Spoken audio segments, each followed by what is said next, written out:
Hello and welcome to episode 31. We're on 31, right?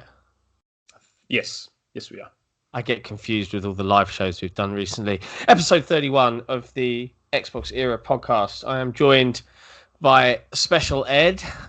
Figments is G'day. MIA today, so it's Couldn't just make it. the two Just of us. the two of us. Yep. I was almost going to make a hi, welcome to the Xbox 2, but Yes. didn't want to get into any. Who are they? Why? I'd never Why would heard that be a problem? Sounds like a cool name. Who is Xbox 2? They went to the Xbox 360 after the original Xbox. Yeah. I don't know what Xbox 2 is. I think it's just a couple of no-name YouTubers. That explains it. Very good. Long may the rift continue. How you doing, Ed? It's been a fun couple of weeks. Not bad. You know, still Melbourne has gone back into lockdown. Have been again for 3 weeks, which sucks, especially when you're homeschooling and stuff, as we continue to do. But aside from that, it's going okay. Yeah. Playing lots of games. There are lots of games. It feels like a bit of a bumper month for Microsoft. Yes. I've managed to play quite a few games. Think Microsoft would have been smarter and spread them out a little bit? Or kept some of them in their pocket for 3 months' time, but you know. That's right. For Series X launch, but yeah. We'll discuss that later. Yeah. There's plenty of meat on the bone to get into today. But yeah, there's a lot going on. So I'm playing games-wise. I have had the pleasure of playing Microsoft Flight Simulator for the team and for our review. Did your computer handle it? Do you know what? So no, initially it really struggled, and it would have severely impacted the review I gave. Because I was having lots of difficulty. Now, my rig, bless her heart, is aging significantly and is in dire need of replacement. But I keep spending money on this house build. But Nvidia released a bunch of new driver updates, and then suddenly it was like something had just changed, and the game was suddenly a lot smoother. Good. So I was surprised at how much I kind of enjoyed playing around in Flight Simulator. Simulators in general are not my forte. Me neither. But it really is a magnificent technical achievement from a software point of view. I feel like it would be a nice chill out game. It's a kind of a podcast game. Put this podcast on if you're playing Flight Simulator. Give it a listen. Make sure it's one of our 3-hour episodes and just for a long haul flight. But yeah, you know, mad props to Asobo, the developers of Flight Sim, working with Microsoft. I think that they really nailed it, and it's really good. It's really well made. If you're a fan of simulators, I still think, as I said in my review, if you are looking for more game, if you're looking for some structure and some go here, do this, go here, do this, this is not the game for you. No. If you were one of the people that picked up Sea of Thieves and went, "There's nothing to do. How do I have fun?"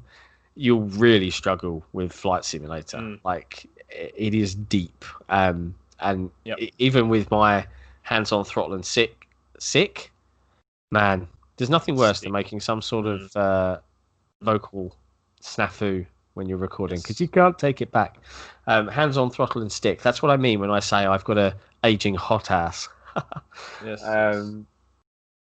that it was a whole other world. It was just really cool. I don't even think I'd attempt to load it on the Surface Book 3. I am fairly confident it would destroy it. Yeah, it would just completely blow up the Surface. It would have a moment, without a doubt. Yeah. I don't know if you've seen. I don't know if it's caught on Twitter or not, but someone posted a meme saying the new thing to do is to have. I've seen it. Fly. You have to fly your Boeing. So fly to your friend's house in Flight Sim, because obviously everything is real world mapped and all that sort of stuff. So you take your Boeing or your plane, you fly it into your friend's house and quickly take a photo just before it hits and then just send it to them. I actually reckon that would be pretty funny. Glorious. I did actually fly to my house in Flight Simulator and landed the plane in the road. And when you get up close, the graphics suddenly don't become as good. But even then, the detail is still remarkable. It reminds me of the game I played, The Last Escape, where they use the LiDAR scanning for everything. And from a distance, even The Last Escape, that like little indie game, from a distance, everything looks stunning. It looks borderline real. But then as soon as you get up close to everything, it was over a little bit. Yeah, that's when the seams, I guess, if you will, start to show. Yeah, but there are still seams in Flight Simulator as well. You'll get the occasional oddity where you'll see like a big square. You'll be like, what's going on there? It's like, oh, that picture was taken on a different day. The ground is different. That's right. It's like I feel like, you know, from since forever, really, the sort of the meme / question has been, can this run Crisis? I feel like Flight Sim now will take over as the new Crisis. Like, can your rig run Flight Sim? Like, that's going to be the thing now. It's definitely, if you want to get a smooth 60 FPS on even high ultra, like, you're going to struggle, especially if you've got an older CPU like I have. Can you imagine wanting to run that game in 4K 60 at ultra settings? Like, what the hell would you need to do that? What would you need? Like, you need a lot. I think you need the new Nvidia cards or the new 3080s. Yeah, definitely. Yeah, it is. Maybe two of them. Yeah, maybe two. Like, I feel for the guys that like to run the real big simulator setups where you've got like 3 or 4 monitors in a wraparound. Yep. Like, man, that's going to be intensive. Like but, what Tom Warren had. Yeah, but if VR comes to Flight Sim, which I think they've announced, they said they will support. I'm definitely going to jump back in because, like, yeah. But I have to admit, though, overall, and I'm looking forward to playing around with it some more. There's a London pack you can download that tarts up, and I saw a bit of grumpiness online. Oh, Microsoft are charging you. And I'm like, no, this is how Flight Simulator. Haven't they always done that? It's how it operates. So there's a third-party marketplace for people that really want to go all out for the hardcore of the hardcore to add bells and whistles that you can pay for. But you can pay for a London. Sorry, say again. I was going to say, I do think this time there's a first-party though marketplace as well. There is, which I think is what a lot of people are whinging about. The fact that there's a first-party one. I mean, is it technically different? Not really. I mean, in the end, if you want the best, you have to buy it. If you want the best of the best of the best, you have to pay a little bit extra. And Flight Sim has always been that way, allegedly. I've never played a Flight Sim before. No. But I saw some activity on Twitter, and a friend from Ubisoft chimed into a Twitter thread that I saw saying, nah, man, Flight Sim's always been this way. Yeah, and it's interesting to me how much focus it's been given. I mean, and I think it all comes down to, and it really does show, human beings like shiny things because of high the graphical Metacritic and nice graphics. Yeah, that's why it's succeeded. It's intriguing, really, because I really have to underline this. If you want a game, this isn't the game for you. If you want objectives and tasks, there's going to be plenty of tasks, but they're of your own making. You choose where you want to fly to, and it's in real time. So you want to fly from London to Florida, enjoy 9 hours of sitting at your PC. Maybe part of its success has come from the fact that no one's allowed to travel anymore. So, it was kind of cool to be able to go elsewhere in the world and not actually leave my desk. But outside of that, I've also been playing. I dived into Battletoads, and I'm sure you, as a connoisseur of side-scrolling beat 'em ups, have some words about it. It was probably for the best that I didn't review it. Yeah. Because I was probably going to be a lot harsher than most. One Bad Mother did that review. for Battletoads. He did a very good job as well. It's his Gave first. it a good score too. Yeah, yeah. 7.5, I think, out of 10. 7.5. Yep, Wait. which if you use the full 10-point scale, people, that's actually a really good score. If you don't use the fanboy scale, where 7 is trash, 8 is okay. 8 is okay, 9 is really good, and 10 is the greatest game of all time. If you don't use that fanboy scale, 7.5 is actually really good. Yeah, it's a really solid game, and the studio's based down this way. And I've played most of Act 1. Genuinely surprised. Maybe I am a child, but I was chuckling. At some of the cutscenes. The cartoon is good. The cartoon is good. It's really well made. Yes. It's not a genre I absolutely adore. You know, I'm not a connoisseur of side-scrolling beat-em-ups, but you know what? It's really solid. It's, you know, I'm not gonna disparage it at all. I think it's pretty good. It is a polished product. I will say that much.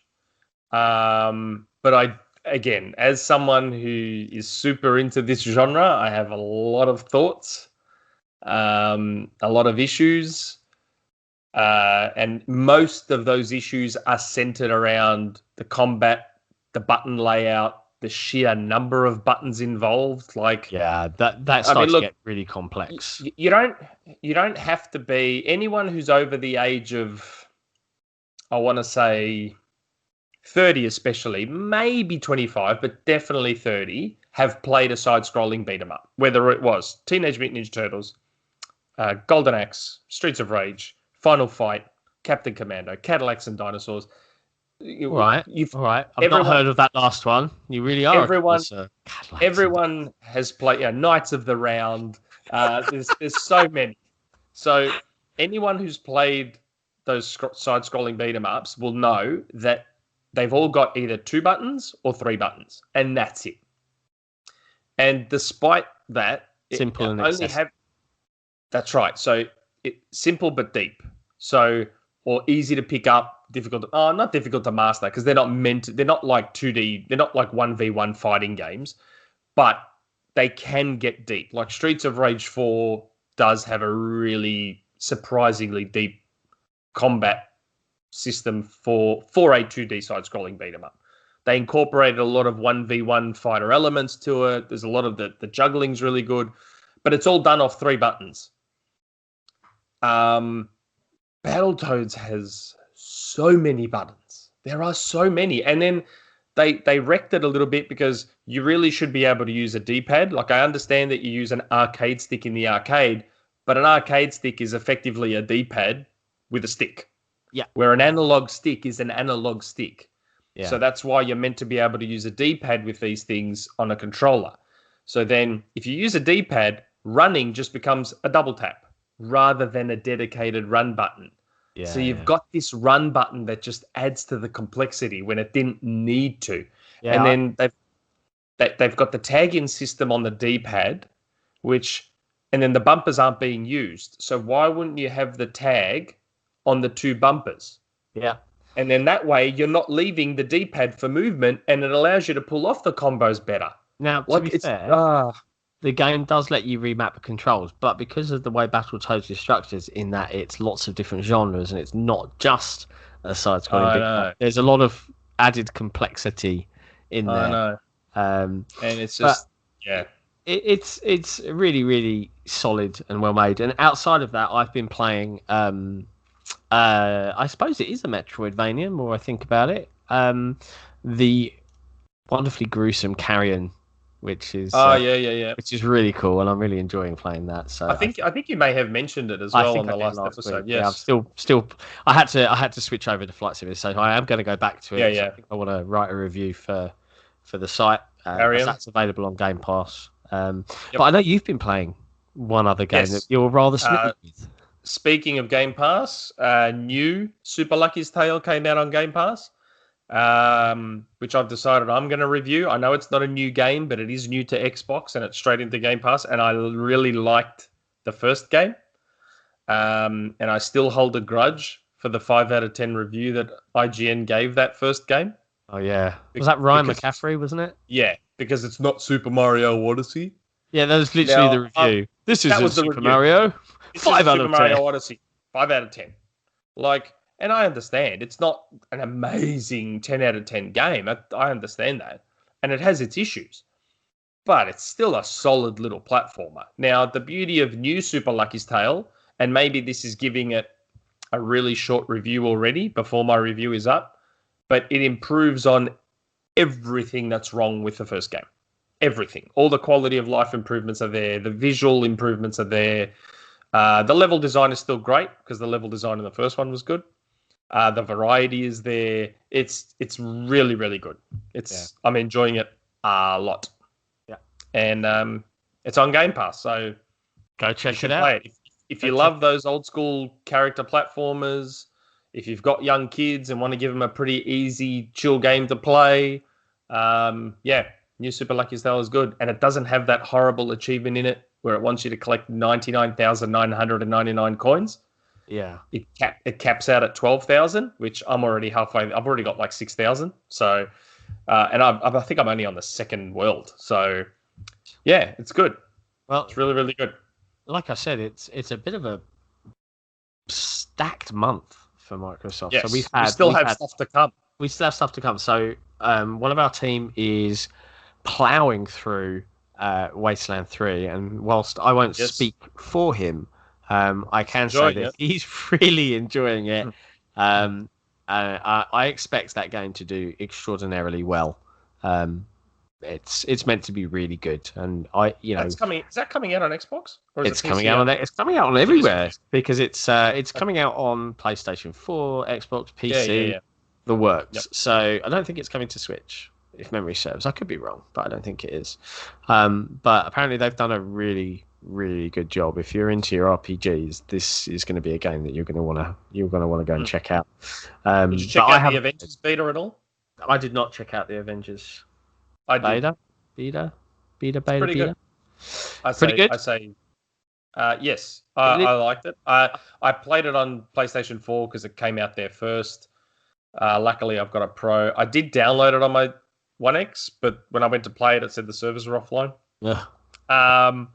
It's pretty good. I think it'll do pretty well. It'll do well on the name alone. I have to admit though, everything I saw about it is almost like the quintessential AAA,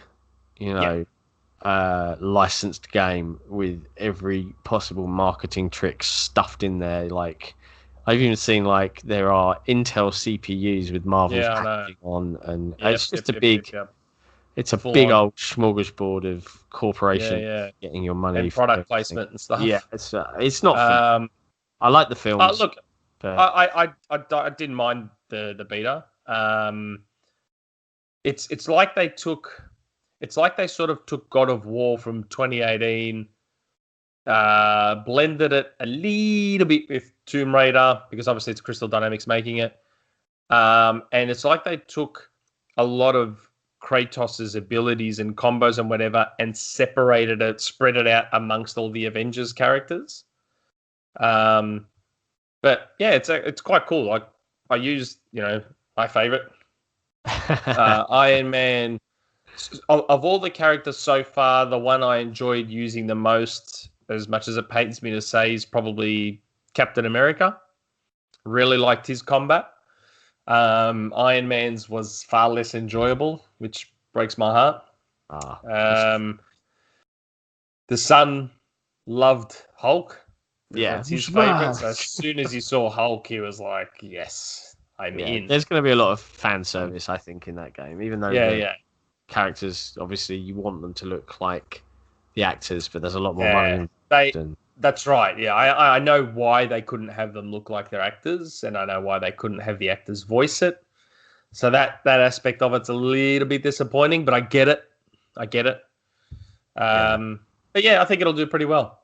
Yeah, and then we've got coming for the rest of the month, we've got, as well as Wasteland 3, we've got Tell Me Why, the first episode, which, again, we'll also be dropping a review out for. There's just a lot going on. We're all busy bees right now. This is starting to feel like a real job. Yeah. It almost is, isn't it? It almost is. And I suppose that segues me nicely into a small announcement, but a worthwhile one to mention. Yeah. Dropping at the same time as this video, as this episode of the podcast, which will probably either be later on today or tomorrow. We're excited / terrified, I think is probably the accurate way of putting it. Nervous. Very nervous. The XboxEra will... People that listen to this podcast, people that join our forum and really get involved in the community, I think it's been pretty clear since we launched, we want to build a really solid community. Yes, there's a slant towards Xbox, but a community that leaves the concern trolling and the toxicity at the door. And we've been quite harsh in our forums. If someone comes in and starts, PlayStation sucks and the Xbox is the best platform, get out. We're We've had pretty some hardline on this. Yeah, we've had some complaints already about how strict some of the forum moderation has been. I think a lot of people came into the forum thinking, exactly that they'd be able to just come in and just reset dumps on Xbox and lets it all go. So we're going to dump on PlayStation and you guys will let it all go. No, we don't want to do that. I've already created the OT for the PlayStation 5 and it's actually quite an active thread. Yeah, because it's a forum. Yes, it slants towards Xbox, but it is a place for people that enjoy games to talk about games. Primarily. We have off topic and all of that stuff. But yeah, it's about gaming. So as part of this, we very quickly seen that usage is crazy. Like a small tidbit, we have 1,200 members in how long we've been live? 2 weeks, I think. Something like that. Roughly 2 to 3 weeks. Yeah, this is the last episode of the podcast is when the forum kind of went out. So yes. It's getting pretty huge. So we're dipping our toes. And we will be launching, as of this weekend, a Patreon, which we are nervous about. We're not going to lie. We have no idea how that's going to go, what it's going to achieve. We've got some pretty high sky ambition, as people have already seen. Sky high even. Sky high, high sky? Man, it's early in the morning for me. I'm gonna just crash out at some point, but it's a big step, and we've tried to make it as attractive and interesting as possible. There's some cool perks that we've been able to add for people that want to help out. And there's nothing crazy in there, right? We're not easy allies or kind of funny where we've got like $100 tiers or anything like that. No. It's pretty simple. It's cup of coffee, like a little bit more and then a little bit more for that, but you get more in return. You do get something. Like it's not like we're not like the highest tier. There's like. There's an actual T-shirt involved. There's some stickers. There's a few other things that involve the forum and even this podcast. So there is something tangible for what you're giving. So we debated a lot about what each tier would include. Yeah, there was a lot of discussion. We've been cooking this probably for about 2 or 3 weeks of back and forth thinking about it. We've had our thunder stolen a little bit. Because we've had a couple of other people that are friends that have started Patreons, and like we've been discussing it for quite a while. Actually, I reckon I first mentioned it to Sick like the start of this year. Yeah. Saying maybe we should look at a Patreon, and he just kind of brushed me aside and was like, yeah. And then like I kept nagging for July March, April. I just kept going, really think we should look at a Patreon. And then probably in the last month is when it really started to be like, okay, maybe we need to look at it. Because look, yes, this is all, as we've said, this is all self-funded, but this stuff costs money. Like running the forum, hosting servers, and platforms, platforms, buying equipment, domain costs. Yeah, like there is actual legitimate costs involved in a lot of this stuff. And one of the costs that goes sort of unnoticed is time. Yeah. So, we have, so for the first probably 6 months that we were in existence, it was probably me doing a lot of the design stuff. I used to be a graphic designer, so I have at least some skills in the area and some familiarity. And then we got our friend Pre-Drag on board, and that's when it sort of really kind of When we started to look super off. professional and stuff. Yeah, when we started to look a little bit more professional and less like a startup, I Yeah. guess. He's been Because I don't amazing. have much experience in the media side of it. Like my graphic design experience is fairly basic. And as someone who used to be a graphic designer, I understand how used and abused they get. Like people just expect free stuff out of graphic designers, which I'm not okay with. Can you just whip me up a really, really cool logo that defines my entire brand? Oh, don't worry about Yeah, it. I'll give you exposure. yeah. I That's didn't want to do that, so that's I did something a little about that on my end anyway. Yep. But yeah, it'd be nice to be able to give Pre-Drag some reward for all that work. Yeah. So if we can at the very least cover costs, it'd be nice. Yeah. Yeah. And that's primarily, the goal. The next step out of that is if we get to that point where things are really good and we're getting lots of support from the community, it just enables us to do more. It enables us to cover more, devote time. People saying, "Hey, we really want the podcast to be once a week." It's an easier conversation to have with my indoor management team, aka the wife. Hey, honey, well, this is why now. That's the reality of it. That's the reality. If knock on wood, everything went really well with the Patreon and it was, making enough money where we could devote even more time to this, then yeah, maybe the podcast goes weekly because we can. Yeah. Now it's just a bit tricky to do it weekly. We'd love to do it weekly, and we've talked about it a lot over the last 12 months, but it's hard. I mean, have a look. We do it every 2 weeks, and Cairo couldn't make it. Figments couldn't make it today. So, and that's doing it every 2 weeks. Yeah.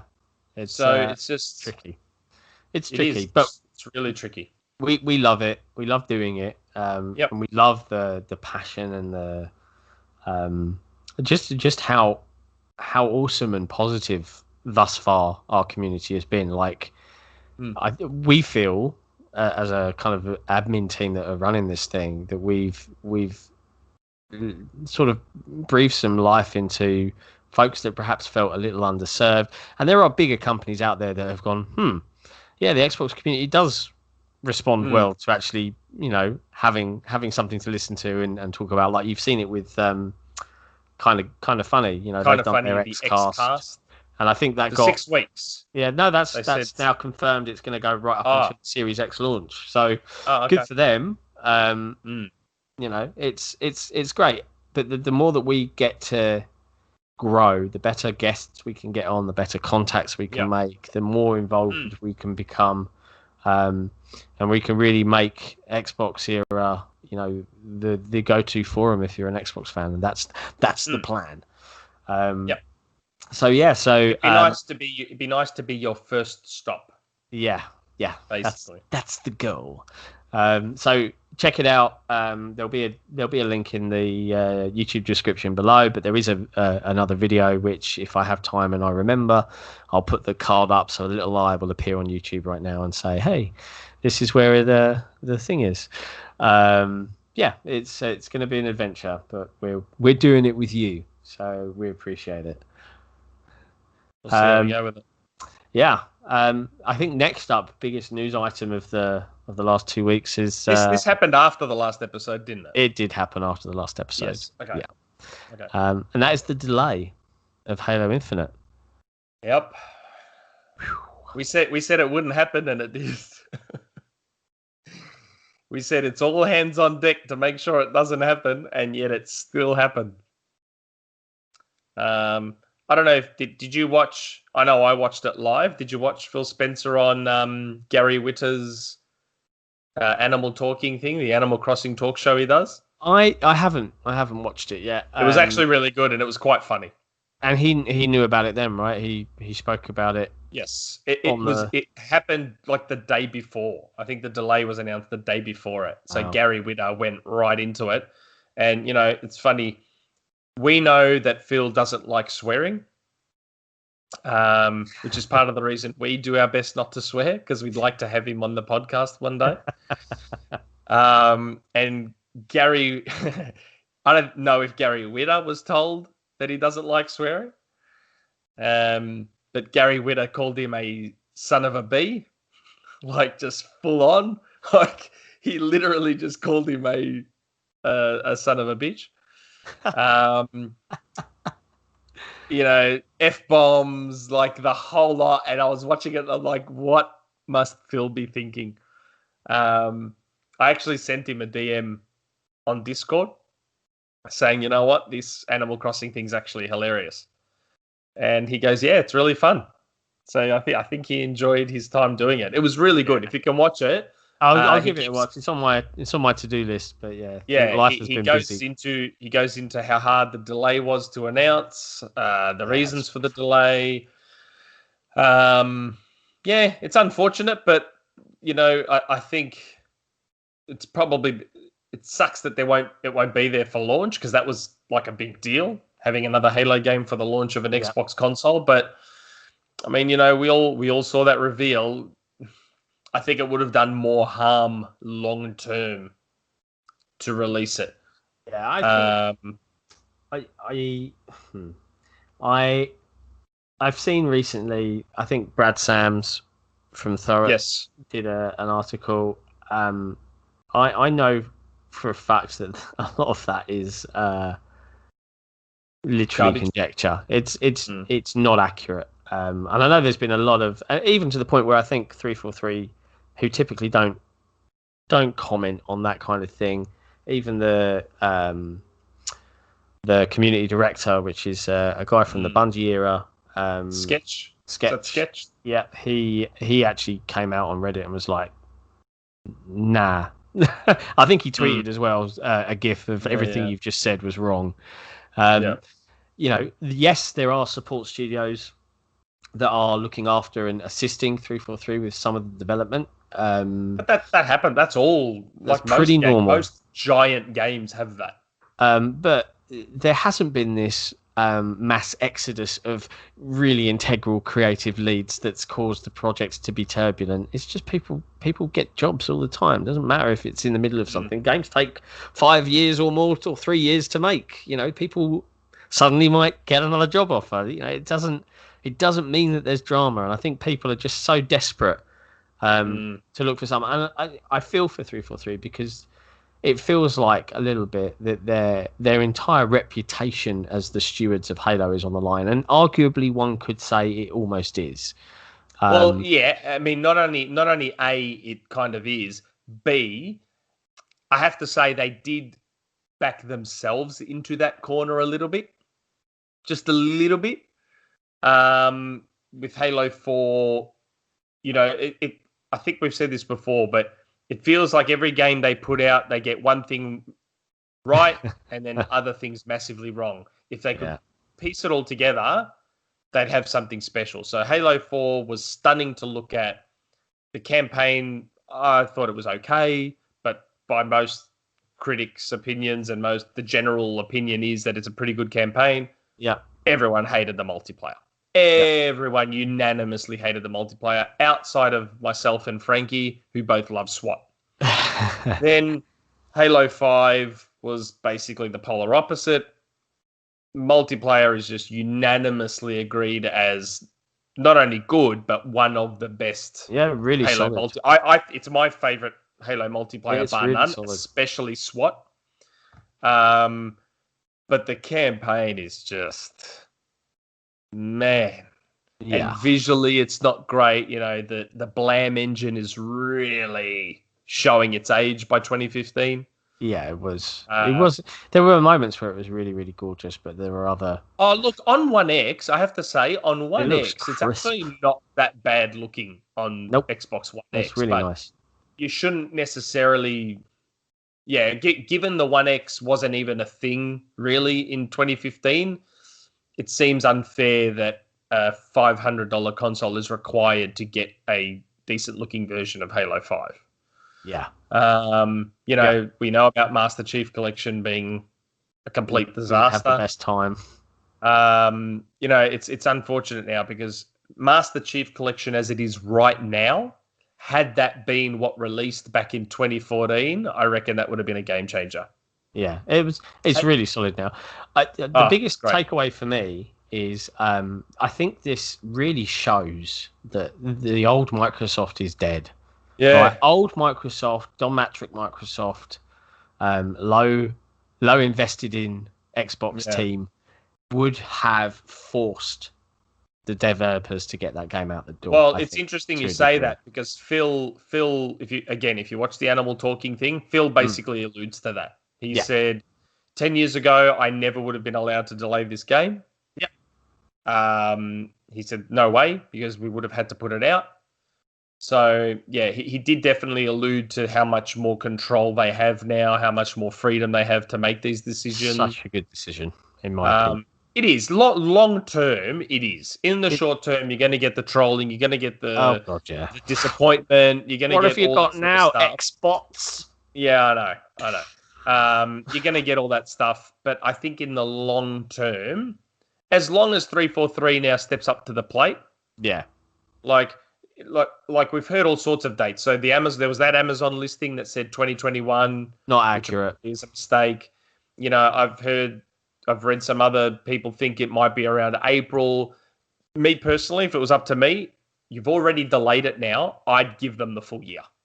Just give them the year, polish it to a high sheen, get it as good looking as physically capable. Just go all the way. Now they can do the beta, the alpha, they can do the whole lot. Just do it. Again, if it was up to me, I'm not saying this is what's happening, but if it was up to me, I would just give them the full year now. But I don't know if that's going to happen. We'll see how long the delay is. I feel like if it was only 3 months, that feels like not enough to me. Yeah. Then it wasn't worth the sacrifice. I don't think that there probably is an internal date on it. Is or isn't? It's not. There will be. There's always an internal date. It's just not publicly shared, right? But they won't tell you when it is until they know when it is. But you've got to think about all of the extra things that would have been impacted by this. All of the marketing deals for like energy drinks or snacks or anything like that has now all suddenly had to be renegotiated. Like it was a big decision, and I think it speaks volumes that they now are able to do that without Microsoft as a group going, no, you can't, you have to release the game. And I feel like the fact that they delayed it sort of invalidates the show was getting in the way of the game talk. Yeah. Like I don't know, like because my assumption is if the show was getting in the way of the game, then that would suggest that they wanted both to release at the same time, maybe, and there was going to be maybe a lot of synergy between them. I don't know, but I can see the logic in why someone would think that, but my assumption is that the show has a separate part of 343 dealing with it, and then the game has, because there's Frank O'Connor, for example, is the franchise director. Yeah. So he oversees all of it. Then Bonnie maybe would possibly be more involved with the TV show because she needs to make sure that it follows whatever guidelines and da-da-da-da-da. But I don't see why that would necessarily distract from the developers per se. Like I'd like to assume that 343 is big enough to, like, it's not like they need a whole full-on dedicated chunk of 343 just to make sure the TV show's looking good. Yeah, exactly. There's no game developer. It's just, they're completely unrelated. There are teams here. There's going to be like a group of people that their job within 343 is that stuff. Nothing to do with Halo Infinite, and it's just silly to think that otherwise. Like, I don't know why Sam's wrote that. Like, weird to me. But yeah, it is what it is. I think it's going to be a better game for it. We'll have to wait and see. But for launch, I think, with Game Pass, with backwards compatibility, with everything else that we're getting, I'm not worried at all. In fact, this launch feels like the most complete launch of a product ever. I get to play all of the games I currently own, and that I'm still playing in better fidelity and better quality. Plus, there's a bunch of new stuff coming that, in a new dash. It's gonna feel fine. I get that people like to have their first party, but it'll be all right. Yeah. But yeah, speaking of first party games, in other bad news. I don't know. It's pretty standard, isn't it? I don't know if I'd say it's sad news. At this point, people expect that Forza Horizon games will get delisted after a while. Yeah. Forza Horizon 3 is being delisted, which probably shouldn't surprise anyone. I mean, the first one got delisted, the second one got delisted. Number 3 is being delisted. Number 4 will eventually get delisted. But what I like is that right before they delist it, Microsoft will put it on deep discount. Or in the case of Forza Horizon 1, they gave it away, I think, games with gold, if memory serves, just before it was delisted. They did. Strangely, Forza Horizon 2 is still on the 360 store, which is very curious. I wonder, though, they must have known that at this point they know Game Pass is a thing. I wonder if the licensing deal for FH4 is slightly different in that it allows for, I don't know, permanence.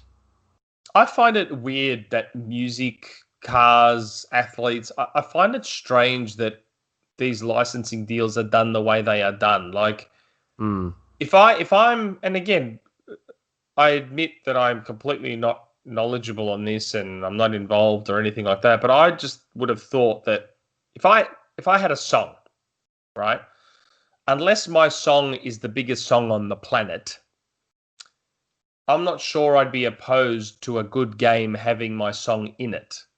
I would view that as free advertising. Yeah. Like, there are songs that I have discovered and bought some of the soundtracks have been phenomenal in Forza Horizon 3. Yeah. Like, there are artists that I have discovered through Forza Horizon. So if I am those artists, wouldn't I want that game to continue to be sold so that more people can discover my songs? I think as an artist you would, but oftentimes the artists aren't the ones making this decision. I don't know. I've always found that stuff really weird. Yeah, it's like video games. Business. Video games. Yeah, but video games are the biggest entertainment medium in the world. So you've got a lot of eyes on, like, when you play, like, if you watch a movie and you hear a song in a movie, that movie's only 2 hours old. You may never watch it again. So your song is heard by a single person one time, and that's it. If your song is in a game, especially a game like Forza Horizon, that's sort of games as a servicey, people keep going back, play. That song is there over and over and over again. Like, I don't know. I just always found that stuff weird. Like, I would want my stuff in games to be advertised to the world to millions and millions and millions of people over and over and over again. I don't know.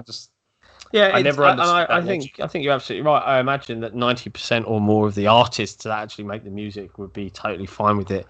But half the time they're signed up with big record deal label things, and those people will be like, no. You must get money for this, or we must get money for this. Like, everyone, as soon as someone says Crazy Taxi, straight away you think of, what's their face? I've forgotten now because they've taken it out of bloody Crazy Taxi. But everyone thinks of yeah. Like, straight away. That's what people think of when they think of Crazy Taxi. And now, if you were to buy Crazy Taxi on Xbox 360 Arcade, like on Xbox Live Arcade, the song's not there.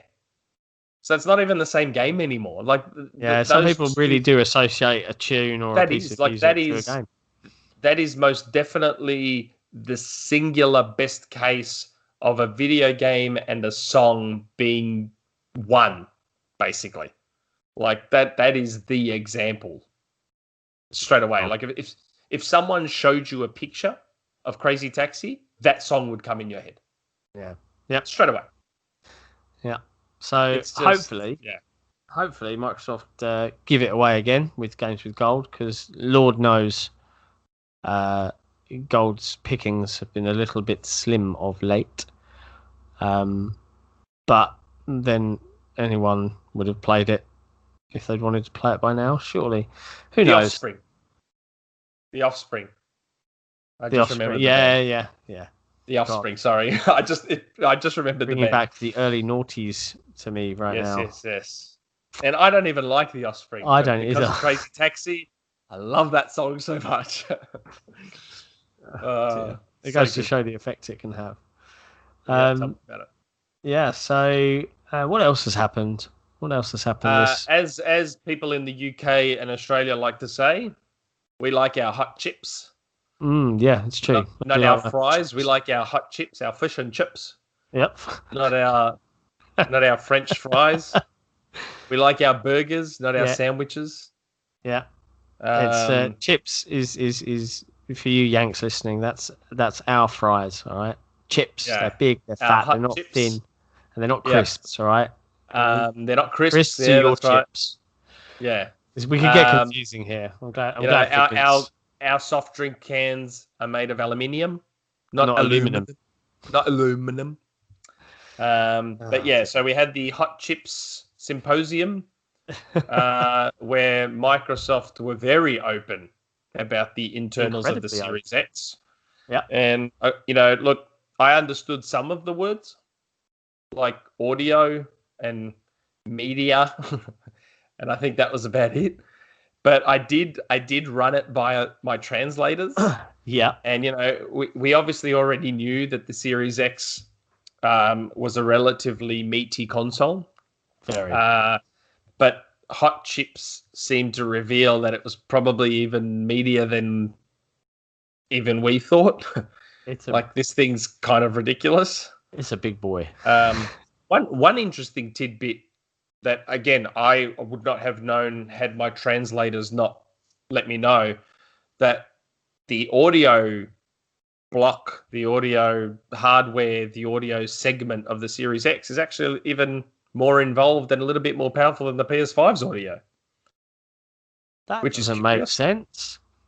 Which is curious because Sony's going pretty hard on the 3D audio. And I assume that might be because they've never... I think I could be wrong, but maybe I think the PS5 was one of the first PlayStations to have dedicated 3D audio hardware, but I could be wrong on that. So it could be why they're marketing it as hard as they are. I'm not sure. So I know the Xbox One did. I think there are other reasons. I think there are other reasons that Sony are going big on the experience and the feel of things rather than... Well, I was told quite a long time ago, I can't remember if I mentioned it on the podcast or not, but I was told quite a long time ago that Sony's marketing leading up to the PS5 release would be focused on the experience as opposed to, hey, we're super powerful. And that's not just going to be things like the haptics, the audio. It's going to be even when they reveal the Dash too. Yeah, Dash is going to be a part of that. Yeah, definitely. I'm not even sure if I should be saying that or not. Yeah, but I know. Yeah, the dashboard will be a part of all that whole experience thing. But yeah, where Microsoft still, Microsoft's not really pushing the power part of it anymore like they were, but it's still sort of bubbling along with stuff like this Hot Chips thing. Yeah. But yeah, look, I don't know how much we can talk about it because I don't think either of us is qualified, mentally equipped to. Is this where we start talking about it in Dragon Ball Z terms? Or... Yeah, I don't think we're equipped to pour over the minutia of the hardware and what all that means. Yeah. We have some experts in the Discord that can. Yeah. Maybe we should have had one of them on in Figment's Well, I think we can boil it down to this. It is an exceptionally well-designed piece of hardware. Yes. Expect it to be premium priced. Yeah, that's something that. So yeah, I know we've talked about they should get aggressive 399. Welp, that ain't happening. Yeah, I let's doubt just it. pray for let's I pray for doubt it. 499 now. There's a reason the Series S is coming, and that is to Yes. provide a more cost-effective entry into Oh next wait, generation. speaking of the Series S, did that Series S leak happen before the last episode? I can't remember. Did we Yeah, cover the Series S? it did not happen. I think it happened in the last 2 weeks. So the Series S controller was bought in Chicago, and Yes. it was all on the documentation. Supports Xbox One, Well, Series S, Series we X. we actually had someone within the Discord go buy one. Yeah, oh yeah. And we created a thread on the XboxEra forums. Like I asked his permission. I said, because he took a screenshot, he registered the serial number on Microsoft's website. And we created a thread on the XboxEra forums hinting that the release date could be November 5th. 6th, Because no, 5th, because the warranty on the controller was November 5th next year. That's when it ended. Then it was revealed someone found stickers on the boxes that said don't open before November 6th. So we were only off by a day. Again, we were the scoopers on that one. So, yeah, but I got permission from 8-Bit Nate to post his pictures and his YouTube video, which got... that video got a lot of thumbs down on YouTube. Thumbs down? The funny thing is, no. Look, I actually thought the video was really well put together. I quite liked his video. But there is a part, the start of the video, I can see why people would find it ridiculously annoying. Why? I haven't watched this. You've got to watch it. I found it hilarious. And as soon as I saw the thumbs down starting, I knew exactly why. Like, you have to... If you find our thread on the XboxEra forum, I can't remember if it's even still there, if it's been locked. But I linked the video in there. 8-Bit Nate made a video about the controller, showing it all off, unboxing it. I think it's quite a well put together video, but there's a part at the start I can see why people would find it super annoying, and I think that's the source of all the thumbs down in the video. Intrigued. I will have to go check this. But it's quite funny. But yeah, so the Series S, which I hate that name. I did not think that would be the name. I told you it would be that name. Just embrace your wrongness. They continue to just baffle me with how wrong they get names. Like, I was saying for the longest time, call the next Xbox the Xbox 5. This is your chance to get numbered parity with Sony. Xbox 5 takes the hassle out of it in the future because you can go 5S, 5X, 6, 6X, 6S, 6X. You're still clinging to S meaning slim, and it doesn't anymore. But it did. Like, that's what it did. Like, I just sold one of my original Xbox S controllers, and that's what it was called, the Xbox Controller S. Why? Because it was the smaller version of the Xbox controller. We have the Xbox 360 S, which is in the olden days now. Xbox 360, the Xbox One S, the slimmer version of the Xbox One, and then they just completely ignored that and said Xbox Series S. But it's not the smaller version of the Series X. It's a completely different console. Even the Xbox One S. I know you will argue that it's the slim, but let's be honest, it was what it should have been at launch. But it doesn't matter. It's still the slimmer version of the Xbox One. That's what it is. It is the slim version. For the casual consumer, S is the budget. X is doesn't matter because you can't buy the one, so calling it a slim doesn't make any sense anymore. If the one was still on shelves, I'd be like, yeah, fair enough, that's the slim version of the one, but the one isn't on shelves anymore, the original. But what are they going to call the 1S now? What do you mean? Well, like there was a leak from a retailer that looked like a revised version of the Xbox. Oh, the V2. 1S. I would imagine that's placeholder for the Series S. I thought it's either it is a placeholder for the Series S, or it could be a revised Xbox One S that might just be called Xbox One. I don't know. Nah, I doubt it. I don't think they'll make any more Xbox Ones. They're keen to get away from that brand entirely. Well, that's the thing. They were discontinuing it, so it must be a placeholder for the Series S, and maybe they called it Xbox One S to hide the name. Probably. That would be a smart move. We'll see. I mean, with the controller, why not just start selling the controller from now? It works on Xbox One. Why not get as many share buttons out there as possible? Duh. Who knows? Who knows? I They don't all know. have a plan for these things. Microsoft just continues to make some of the weirdest, dumbest decisions. I'll never understand it. They're such a weird company. Like they're just. But I'll tell you what, some good news though. Some good news on the Xbox front is that we are getting finally confirmed this week. Told you. Shiny new dash. I'm so glad. I know, it looks gorgeous. I love it. I love it. I love that it's fresh but familiar. Yeah. Like I like that we're not starting from scratch. They've done it exquisitely. Like it's all unified across all the devices. So the Xbox One and One X will get this Dash 2. I don't know how the hell it's going to run. Because my assumption is if it's optimized for the Series X, then maybe the One X will be able to handle it okay.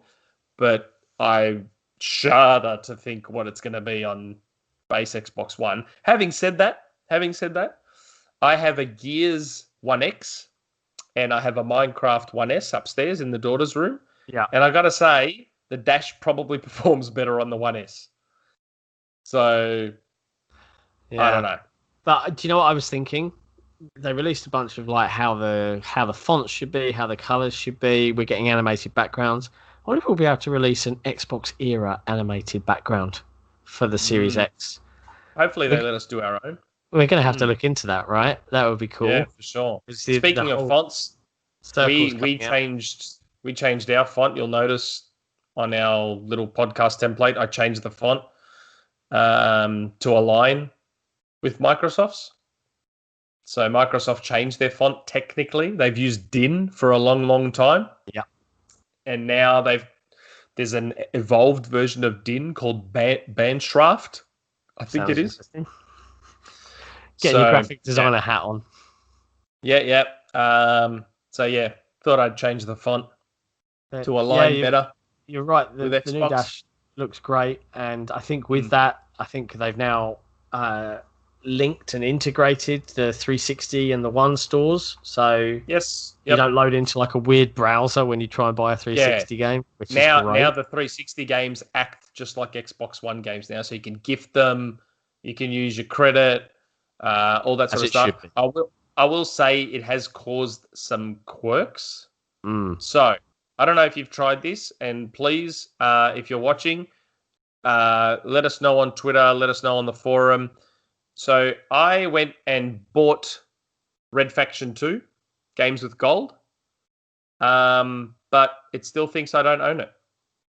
So I went and bought it on the 360 store, like I always do with the Games with Gold games. And I went and jumped on my Xbox One, and Red Faction 2 was not in my ready-to-install list. Like normally the OG and 360 games are. So I gave it a couple of days. Thought, I'll just see. Maybe the system needs time to catch up. Nope, Red Faction 2 did not appear on my Xbox One. So I said, okay, I'll jump on my Xbox One and buy it there. So what happened is I went and I clicked on Get, which for those of you who use the store often, it's got that Get button. So I clicked Get. The game started downloading, but the Get didn't go away. And Red Faction 2 would not let me play it. How weird. It said, hey, do you own this game? Yeah, it's almost like the license application wasn't working. There's a weird licensing. I've tweeted it out to Xbox support. And seriously, if you're watching, check to see if you can actually not only download Red Faction 2, but play it. I've got a funny feeling you're not going to be able to, and I hope it's something Microsoft fixes before. You're not on an insider ring on the Dash, are you, where you might have had a bug? No? Very odd then. Nope. Curious, I'm telling you, give it a go. Give it a go after we record this episode. See if you can not only attach it, but even play it. I'll have a go. Because right now, the Xbox back end does not believe I own Red Faction 2, which is really annoying. So if that's a problem now, then I don't know. They're going to have to sort that out because I've got a sneaky suspicion it's going to keep happening with 360 and OG games going forward. Very, very odd. Well, I'm sure they'll fix it. They know if they're planning on unifying it, they'll work out the kinks. I think it's got something to do with games with gold though, because I bought Metal Gear Solid 2 and 3 HD because it was on sale for like $7 Australian. Yeah. So I bought that on 360, and then it appeared in my ready to install list on Xbox One, and that was after the update. So buying games still works okay with backwards compatibility and you're ready to install list, but I think with games with gold, there's a problem. Yeah. And I hope definitely sounds like a license. Like you've now got a license to own this, blah blah blah. Yeah. Something's going There's wrong. some weird licensing quirk. I might try and start the game on my 360 and see if it works. Yeah. Yeah. So yeah, it's been lots of like little nuggets of information last couple of weeks. A couple of big reveals from DC and Warner Brothers. Yes. No, we're not going to talk about the acquisition. Right, it's probably not happening. But Suicide Squad finally got revealed. Yeah, officially. And a new Batman game as well. Kill the Justice League. Is that it? Suicide Squad? Kill the Justice League. So, yeah, I think we said Superman is a bit weird on the cover, but I think you're going to try and kill Superman. That's going to be interesting for a game. Yeah. I guess that kind of shows where all the, they're making a Superman game rumors come from. Yes. What a unique objective. Like, I wonder if he's going to act like Mr. X from Resident Evil. You know, just an unstoppable, always present force trying to destroy you. God, I hope not. Just give me some kryptonite weapons and be done with it. Yeah. Don't do the Mr. X. I do know that what they're making is crazy. That's as much as I know. Cool. So it's definitely interesting. And obviously we've had the new Batman game teased as well, which is not being made by Rockstready. I think it's Warner Brothers Montreal, if I had to guess. Seemingly. I loved all the Arkham games, so I have only played one of them. I didn't play Arkham Origins. I think played City. I played City, and that's the only one I've played. You didn't play the first one? You didn't play Asylum? Didn't play Asylum. I got City.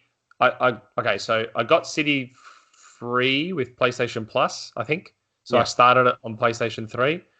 Then for some inexplicable reason, I bought it on Steam because I think it was ridiculously cheap. There was I think I got it for like $5 on Steam ages ago, and tried to run it on my iMac, 5K iMac, because back then my 5K iMac was top of the line, and it actually ran it quite well. But yeah, started it on Steam, had issues with the save file, and then just kind of gave up on it. Went back a little bit again on PS3, but yeah, not a bad game. I didn't mind it.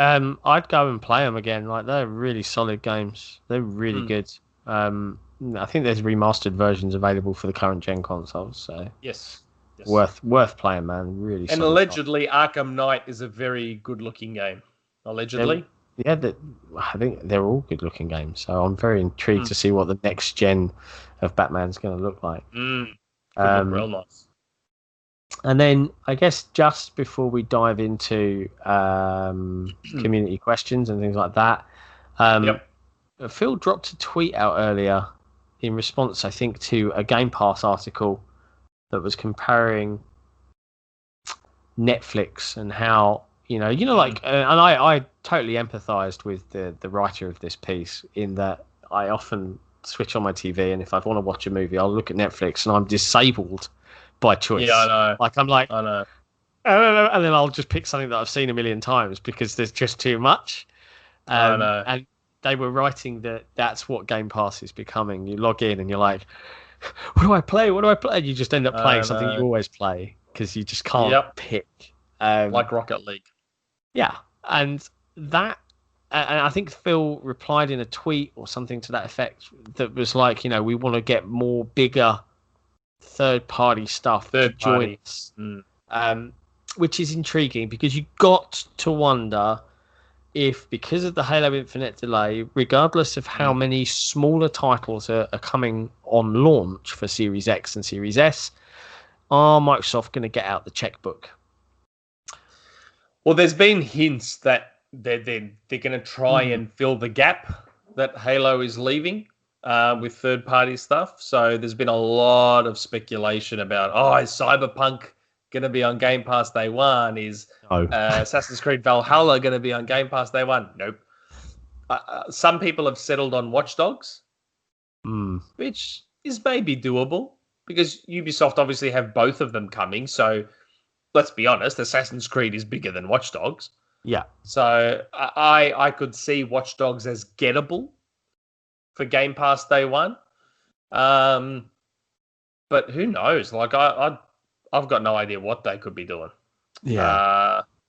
Call of Duty's obviously out of the question. Yeah. That's firmly. That was revealed too, wasn't it? Was it officially revealed? Black Ops Cold War? Teased.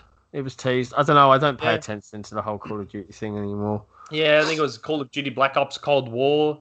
So kind of like Modern Warfare in that it's sort of like a reimagining, reboot kind of thing, I think. Yeah. Because the first Call of Duty Black Ops was set during the Cold War, I think. Yep.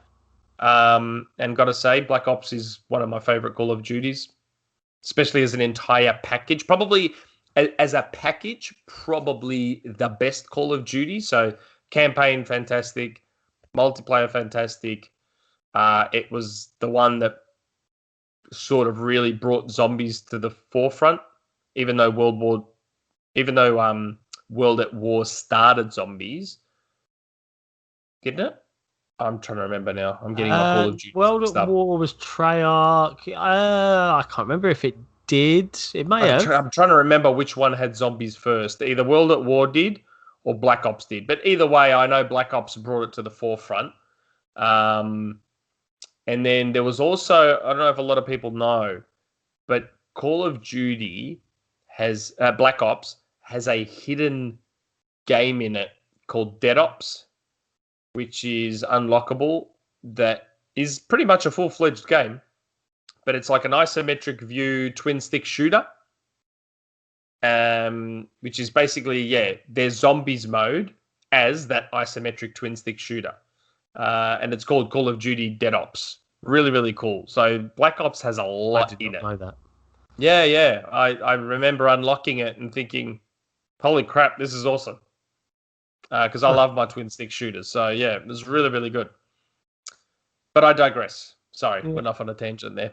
But, so I'm not sure what they're going to put in and if they what's going to be there. I think that there will be some sort of third-party licensing deal that says all of this studio's third-party games, like all of them. I don't think this is going to be on a title basis. I think that they have made a negotiation deal with a large publisher to bring all of their third-party games to Game Pass. Now, I don't know what that's been scuttlebutt is about EA too, hasn't there? EA Play being integrated into Game Pass, maybe? Yeah. There's been some scuttlebutt about that Jeff Grubb sort of kicked the hornet's nest on. So I think that's what we're going to see, is we're going to see something rolled into. Yeah.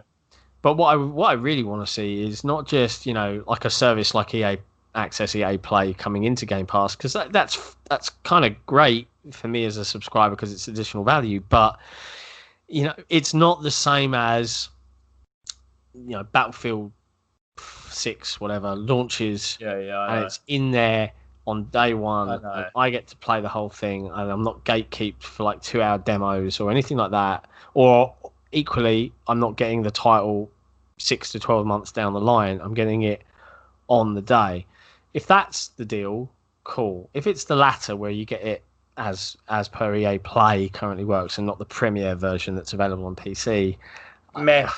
Yeah, meh. I'm intrigued to see what happens. Well, I think what Microsoft has got a good product. To me, logistically, incorporating EA Play into Game Pass would be a nightmare. And maybe it's even impossible. So what if there's some confusion and it's just the Game Pass Ultimate perk that you get 6 months or a year of EA Play? Same way you get 3 months of Spotify. Yeah.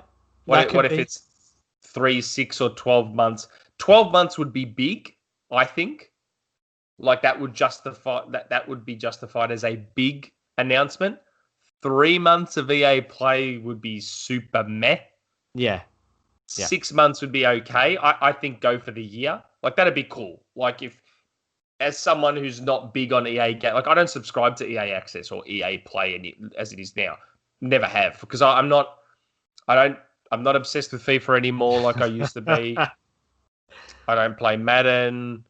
Don't play NHL. The last NHL I played was 95. Still one of the best ones. So I'm not big on EA's games. Like, the ones I give a rat's about, I'll buy them super cheap when they go on sale. Like, I bought Mirror's Edge Catalyst on PS4 for like $5, and I quite like it. That's how I am with EA's games. But if they give me EA Play for a year as part of Game Pass Ultimate, cool. No worries. I'll give it a go. Yeah. For whatever they add to the vault. Enjoy, but yeah, a lot of it is older. I wonder if Mass Effect remaster would come to Game Pass on day one. Ooh, maybe. That would make sense. So yeah, if we assume that the Mass Effect trilogy remaster exists, because Microsoft share publishing rights with the first game, the first one, yeah. So it could be that they've done a deal to say, okay, well, Xbox owners get it day one on Game Pass. That would be. I could see something like that. Happening. Ooh, exciting. We haven't got a rumor mill this week, have we? We don't. You're racking your brains to see if there's anything that you can say. Yeah, there's stuff there that I haven't approved. Whether I can say, but there is stuff there. I'll have to ask some more questions, and hopefully for the next episode we'll have something. But there's stuff there that I'd like to be able to say, but I can't yet. Fair enough. Sorry. In that case, before we close this dynamic duo out, we'll jump into our community questions. Yes, community questions. And I think because we had a team meeting last night my time, early this morning your time, and we then realised, it's the podcast this weekend, and thankfully you were on the ball and you managed to put a tweet out about community questions and things like that. I did, and I didn't think I'd get a lot of questions because of how last minute I sort of put it out there, and I'm actually surprised how many questions we've got. Nearly the most we've ever had. Yeah, there's questions galore. So many. Especially on Twitter. So I'll get the forum and the Discord out of the way because there's not as many questions there. So we have a question on the forum from Malek. And Malek asks, do you think Xbox was ever in talks with Crytek to acquire them? Or are they talking right now? They've been having money issues for years and haven't been their best. They also have an engine of their own. Also, I would like to see 3 studios each from you guys that you would like to see, that you guys see joining Xbox Game Studios now or in the future. I like that question because I, for many a year, have said that, I've wanted a Rise sequel. And I know there was issues there. We know about. I think I've said many, many times that I think they should go for Crytek as an acquisition. Yep. They get themselves IP. They get themselves a talented bunch of studios, and they get themselves their own engine that they could then license out and make more money off and include it as part of GameStack.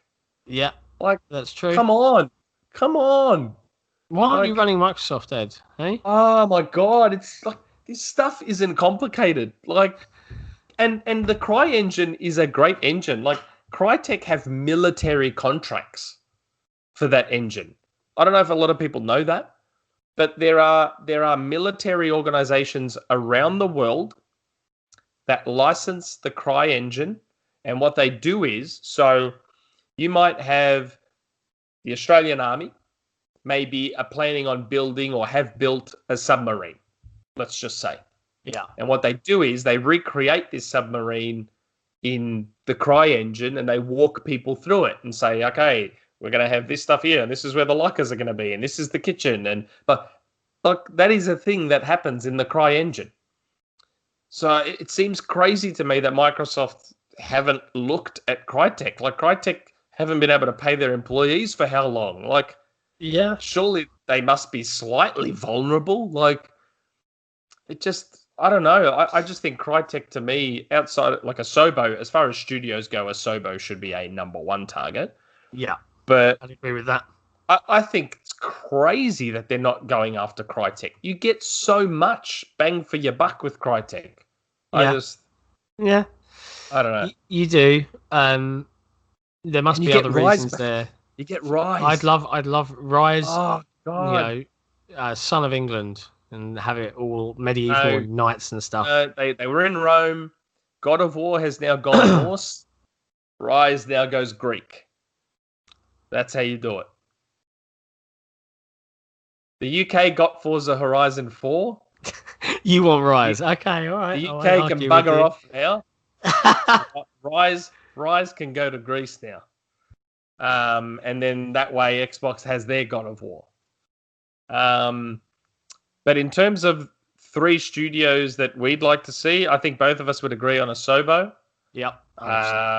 They should be the priority. Like what that studio has so much talent and they can do so much. Like, I don't think people realize, like, a Sobo worked on Recall. The Sobo worked on Disney Infinity. The Sobo made Plague Tale. Disney Adventures or whatever it is. Disney Rush. They worked on Disney Rush or whatever it is. Connect Adventures. I don't know, whatever it is. They've made Flight Sim. Like, what can't they do? Yeah. Plague Tale was really well received. Allegedly really good. I never played it, but it's supposed to be really good. Yeah. So I think they should be a priority. If we're keeping our choice of 3 studios realistic, like if you say to me, any studio, pick it, then yeah, you're going to choose CD Projekt Red. You're going to choose. I would have chosen Insomniac. But if you're going to keep your studio choices grounded in reality, Sobo, Housemarque. Yeah. Love Housemarque, who is more of a... The only Xbox game I think they've made is Outland. Outland, that 2D platformer thing where you switch between... Yeah. But they're more known as a PlayStation developer. Made one of my favorite PS3 games called Dead Nation. Absolutely love that. Like, they're great on the twin stick shooters. Resogun for PS4. Yeah. Yeah, I love my old school twin stick shooters. So I would love, and you know, they were public saying we can't really make the games we want to make anymore, which are their arcadey twin stick shooters. They're now making Returnal for PS5, which looks remarkably like Recall. And I loved Recall. So I'm hoping Returnal is good for their sake. Yeah. Because, I mean, who knows? Maybe Returnal is their audition to be purchased by someone. I mean, I guess the name is terrible, I have to say. Returnal, yeah, it's not the best. But I'd say, look, if realistically, just like Insomniac, like, you know, we were all like, oh, Microsoft should go for Insomniac, and then Sony snapped them up. So I'd wager that if anyone was going to snap up Housemarque, it would probably be Sony, probably. Which is fine as long as that studio gets to keep making their games. Like, I want my twin stick shooters to keep going because they make great ones. I think they made Super Stardust, Dead Nation, Resogun. Yeah, they make great games. I like Housemarque. I'd like Housemarque to be one. Third studio. Again, trying to keep it realistic. God, I don't even know. Bloober, just for the variety. Yeah, I think Bloober is a really, really strong likelihood. I think a Sobo is a no-brainer. Outside of that, I'd be curious to see if they pick another studio that's got more or even more Unreal expertise, so someone like People Can Fly or something like that, because I think they're or did Epic buy Chair? Remember Chair was like, wasn't Chair part of People Can Fly, like a smaller subdivision? No. I might be confusing them. Chair made Undertow and Shadow Complex. Yeah. And I think Epic did own them and then let them go, and I can't remember. I can't fully remember. But Chair would be a good little studio. I don't even know if they're still around, to be honest. I would have said, is it Playdead? Oh yeah, Playdead have Playdead. signed a deal with, I can't remember if it's Epic or Oh, have they? Okay. someone. Yeah, I think it's. You might I be think it's right. Yeah, I think they did. I think they did. So I think I mean, those deals can be bought out though. Those deals can be bought out. And I mean, look at Outer Worlds. They bought Obsidian, but Obsidian still fulfilled their deal with Private Division. So I don't think a publishing deal prevents them acquiring a studio per se. Yeah. So it's not outside of the realm of possibility, but yeah, I'm sure there's others I'm not thinking of. There's others I'm not thinking of. It's like being in an exam. My brain draws a blank. Yeah, I know. They were just the three that kind of came to mind. Bloober could easily pop off the list for someone else, like a People Can Fly or a even that studio that made, is it Deadlight? Spanish studio. They made Rhyme. Tequila Gameworks. Yes. They've signed with Stadia. No, not signed as in owned by, but they're doing exclusive stuff with Stadia. Yeah, okay. They're another studio I wouldn't mind. I don't mind their games. There's plenty out there. There's lots of teams out there. And they're being snapped up. I mean, THQ's parent company just snapped up 4A. Yeah, they just snapped up like 9 studios in one hit. They're non-stop. They're just enormous. Maybe the third-party deal is with them. All of the games, THQ Nordic games. That's the other studio I'd want if it was possible. And I know this stuff has happened in the past. I, in a perfect world, would love Microsoft to pry High Moon out of Activision. They were a good little. They did Transformers War for Cybertron, and that was a really solid game. And then they've just been relegated to Deadpool as well. And they've just been relegated to making support stuff for Call of Duty. Or Raven. Pry Raven out. Yeah, because Raven made this. Oh God, he's going to get time shift, isn't he? Raven yeah, they did make that. Yeah. That is the best God of War clone, old school God of War, not 2018 God of War. That is the best God of War clone going around. Amazing game. I had to buy it on disc because obviously the licensing finished, so you can't buy it digitally. It's not backwards compatible as far as I know. So, yeah, a friend of mine, one of my best mates, has moved to the UK for 2 years to work. And he got rid of all his stuff. So he said, "You want any of my games?" So I took that, and I took Soul Calibur 4 because Soul Calibur 4 also has licensing issues because of Star Wars, because of the stupid Darth Vader Yoda DLC, which I bought, and I thought I better get that game back. So I did. So I took Soul Calibur off him, and I took X-Men Origins Wolverine off him. But yes. Pry Raven out. Raven is a great studio. That's a good one. That was a good question, Malik. Thank you for asking it. Yep. Okay, so Tavish Hill asks, Martha is dead. Yeah, I heard a little bit about this. Some scuttlebutt on Twitter about this. But I knew it was Martha is dead. Seemingly was intended to come to PS5, but was recently revealed to be Xbox Series X console exclusive. Yep. Is Microsoft backtracking on their anti-money hats policy? And if so, what do the XboxEra folks think about that? What are the odds of Flight Sim launching with Xbox Series X? He asks a few questions. Idea 343 should relaunch Master Chief Collection on Series X with ray tracing. Thoughts? Question for each of you guys. What's one dev you want to have on your podcast if you had to choose? Oh, that's good. Okay, he's smashing it with the good questions. Let's tackle each of these prongs individually. Okay, give me the first prong. So Martha is dead. So does this mean that Microsoft's backtracking on their money hats policy? How do we feel about that? Look, I personally, my feelings on money hats are that I'm ultimately against them. The only exception, my only money hat exception to the rule is the Bayonetta 2, Bayonetta 3 money hat. So if there is a game that would not have existed had it not been for the divine intervention of a major publisher, I am okay with that.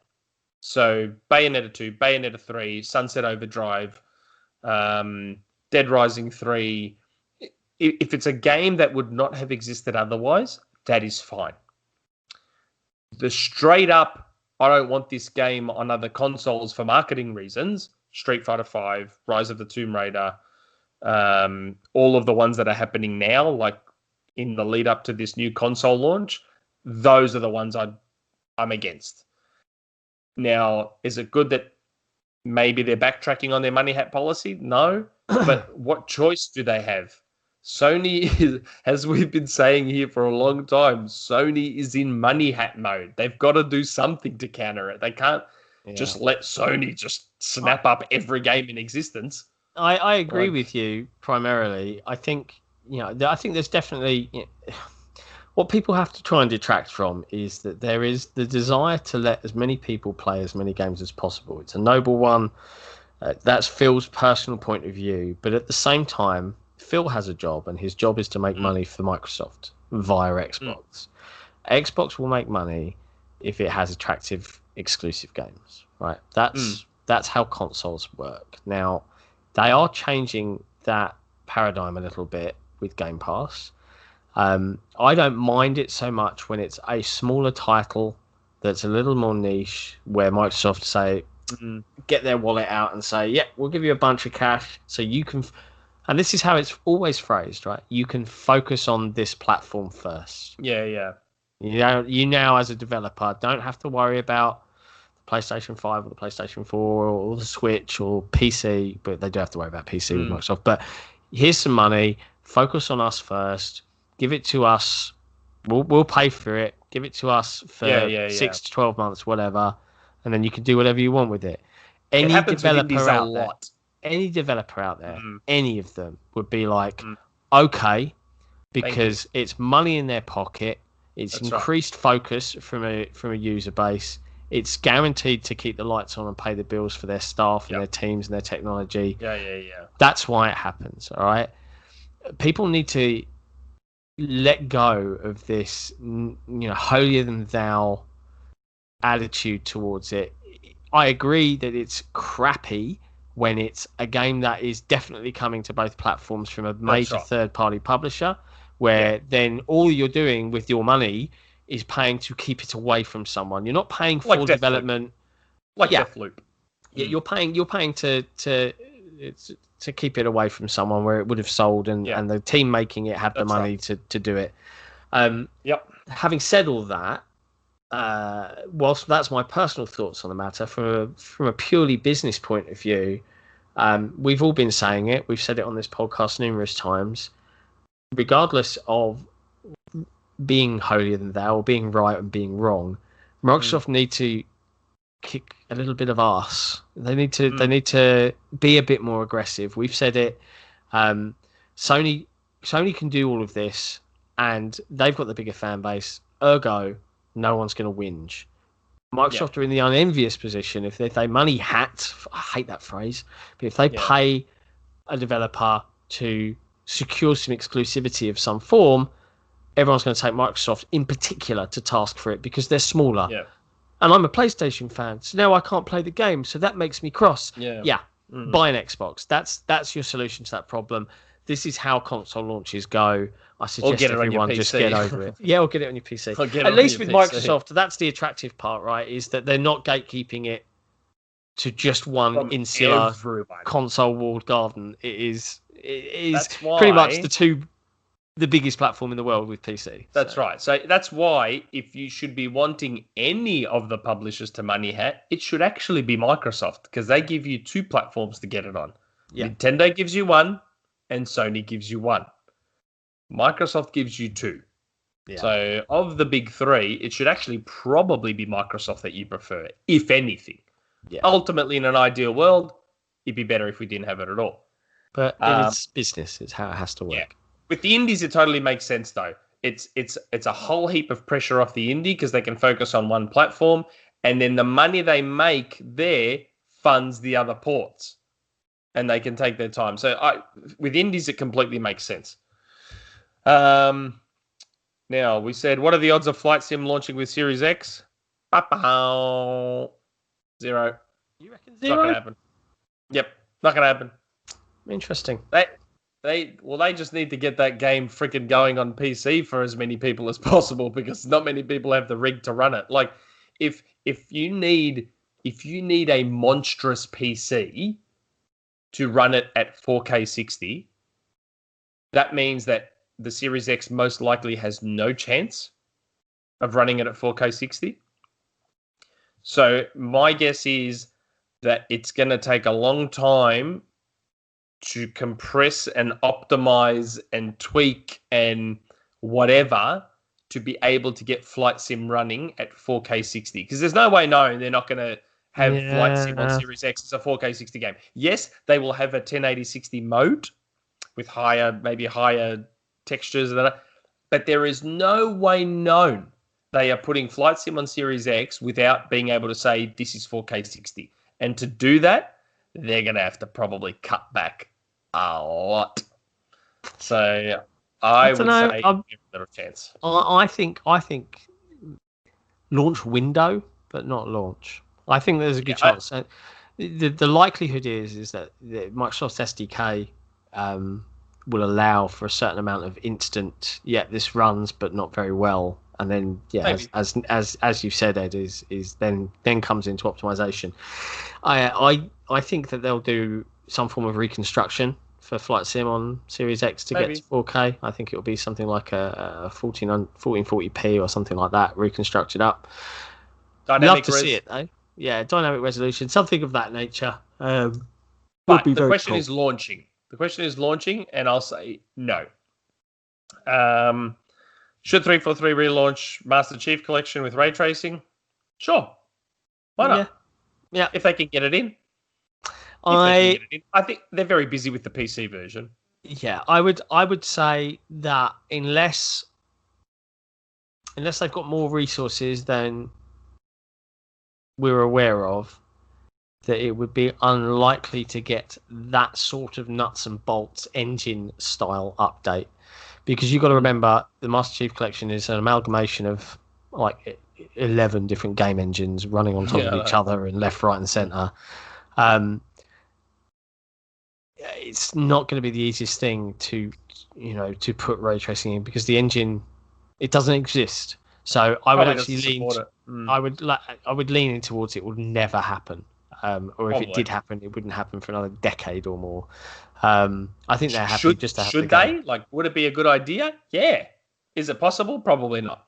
Yeah. That's the easiest way to answer it. Yeah. Good question. And then the dev that we'd like to have on the podcast. A developer. We'd like to have on the podcast. A developer. It says, what's one dev you want to have on your podcast? I don't know. That is really it doesn't say Xbox dev, but do we assume Xbox dev? Should we assume Xbox dev for video game developer? Podcast? I would like to have. I would like to have Greg Miles from Rare. Because he's been around for a long time. There are a lot of questions I'd like to ask him just in general, from spanning the history of that company of Rare into the Xbox. I think that would be a phenomenal get for this podcast. There are a bunch of Rare folks I would love to interview. I know, I could bring up Sea of Thieves, so I will. I'd love to have those guys on. We did have a conversation about it, but it's often hard to wrangle these things sometimes. But I think Greg would probably be my. I don't know. I wouldn't mind. I wouldn't mind one of the Cowboys.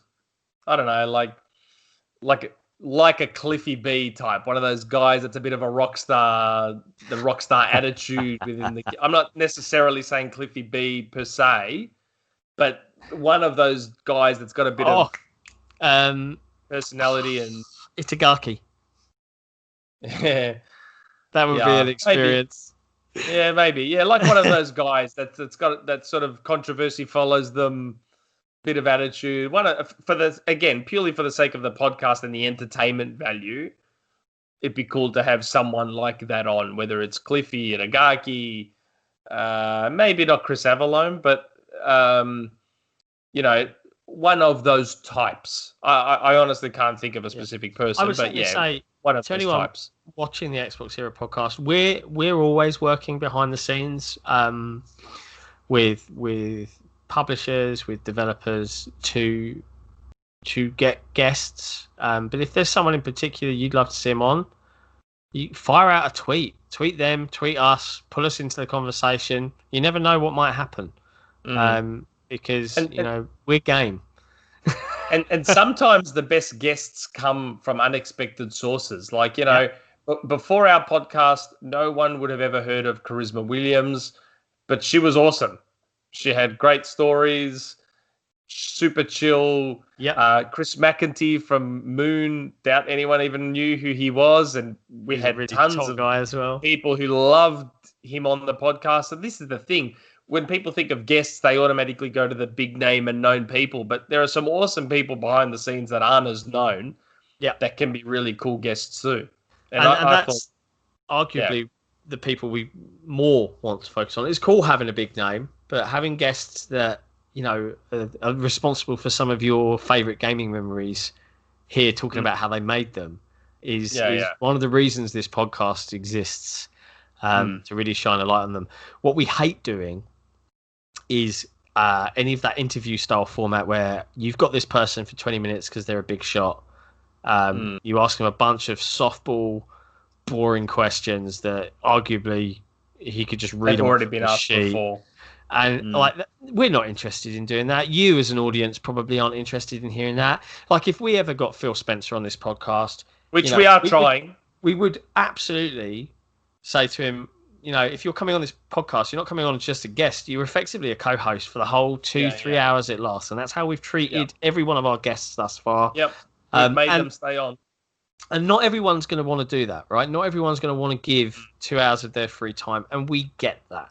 So we have to play a little bit by ear and do what we can. Like, for example, if you haven't seen recently on our YouTube channel, one of our team, Kage Maru, recently, Mike Skiles, he recently interviewed Adam Brennicky from Obsidian, the director of Grounded. Now, we'd had conversations about having him on the podcast, but the time zones, the fact he'd have to be in his free time, it wasn't fair on him. So we elected to do it in a slightly different format, which was just as valuable to our audience, but perhaps just wasn't right for a podcast. So that's the way we always try and approach it. But if you're on Twitter and you're watching this and you're thinking, I know a developer of my favorite game that I'd love to see on the podcast, tweet them, let them know that we exist, and we'll sort something out. It'll enable the conversation, and the more noise that gets made, the more likelihood is that they are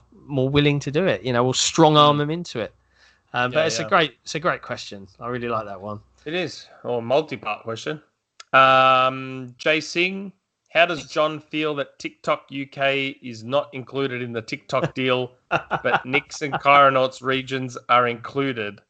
You will not be able to see Xbox ads served by Microsoft. Do you feel betrayed? I hate ads, and also I'm nearing 40. TikTok ain't my jam, bro.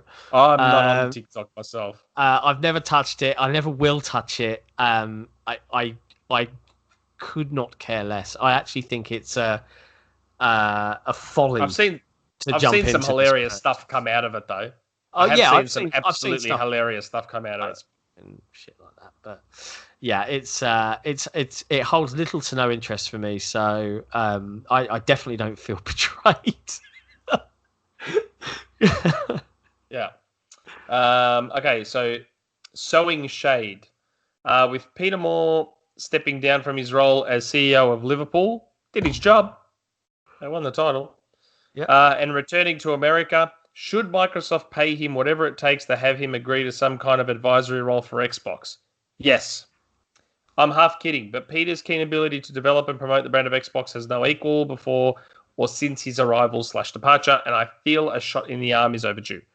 Phil and the rest of the current Xbox leadership are certainly doing great things and moving in the right direction, but there may be a missing element within the team. A true salesman/woman, let's just say salesperson. Should they be looking outward for additional talent to continue the revitalization of the brand, or do the two of you feel like they already have everyone they need and it's simply a matter of waiting for their plans to be executed on? Get Peter back. Get him back. Just do it. I loved the Peter Moore era. Get him back. The old tattoo reveals and all of that stuff. But yes, get him back. I think that there's a need for a really bullish, savvy salesperson. I guess with this question, I have to kind of focus it more on a business operational side of point of view rather than a gamer centric one. I think at the moment the Xbox team, particularly with Phil, is led by someone that plays video games, which is absolutely a great thing. Do I think that we would then be back to the era of Microsoft making more deals of that nature? Maybe. I don't know, man. You know, I liked Peter Moore just fine. I don't know if I would like jump for joy hearing he's back. I'll be like, let's see what happens. You know, like I've never sat here and thought Xbox really could use Peter Moore right now. You know, I think that part of that is rose-tinted glasses to a bygone era. He has been out of the game for a while. He has, but I don't know. Myself, I still think they should get him back. He was a cool dude. Last question from the forum.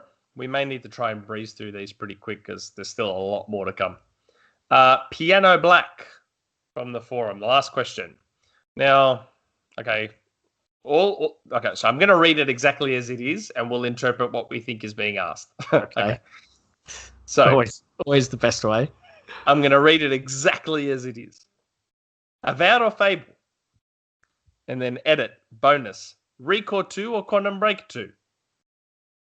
Okay, so I believe he was asking Avowed or Fable, I guess, in terms of what we're more excited about. Yeah.